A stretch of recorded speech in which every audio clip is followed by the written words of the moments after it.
Привет,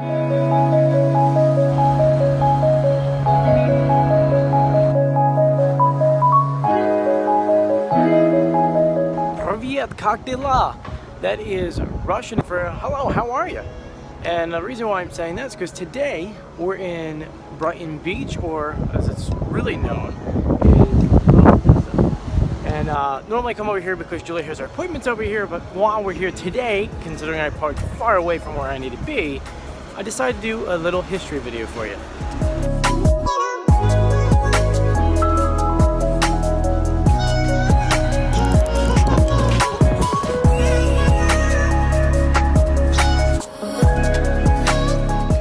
You see, there's a lot of history on why Little Odessa and Brighton Beach is mostly made up of Russians and Ukrainians, and I want to share that with you today.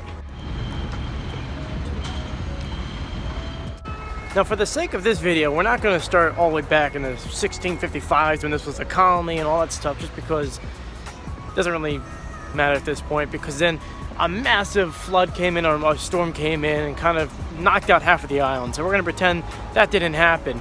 And we're going to start off in the early 1900s. By 1915, over here was all sand. I mean, at that point, once again, erosion came in, anything that was here was taken away, and a businessman came in and started a resort called Brighton Beach Club.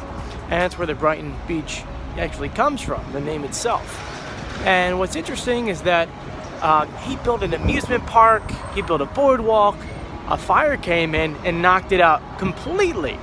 Now, of course, the beach became very popular, so people came throughout the years and decided that even with no beach or boardwalk, even with no amusements, that they would still come here.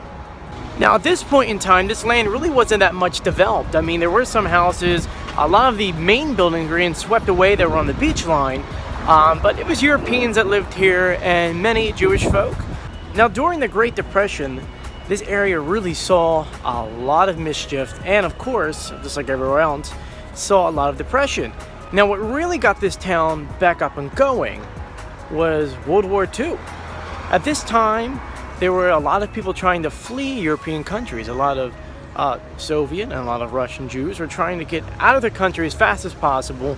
And majority of them migrated here just because there was a lot of Jewish culture already. And so they made Odessa, or Brighton Beach, their home.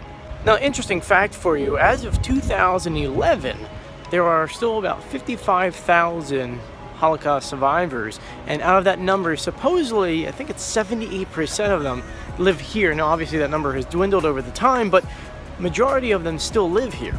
Interesting fact, right? Now, by the mid-1980s is where Little Odessa actually got its name.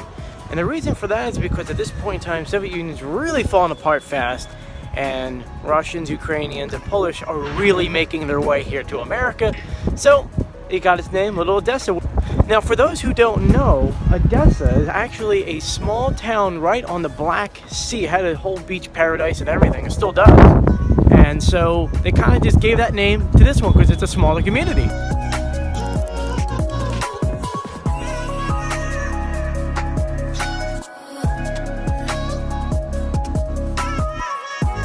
Now we fast forward from the 1980s through today, and of course this town is still called Little Odessa. Now, there's not as many of the Slavic community still living here, but I would say a pretty good percentage of it. And let me tell you, it's a lot better than what it used to be in the 80s. If you look up pictures of this place in the 80s, everything was graffitied, everything was trashed, and well, I guess with a good economy, things changed. Now, I wanted to show you more of the boardwalk and talk about it, but it was way too windy out there and it's way too cold. But just to give you an idea, overall, that is actually where the original Brighton Beach Resort was at. Now, thank you for joining me on my little history lesson today. I hope you enjoyed the video. If you did, please like this video and subscribe to our channel. Hope you guys have a great day. I'm where I need to be, so I'll see you later.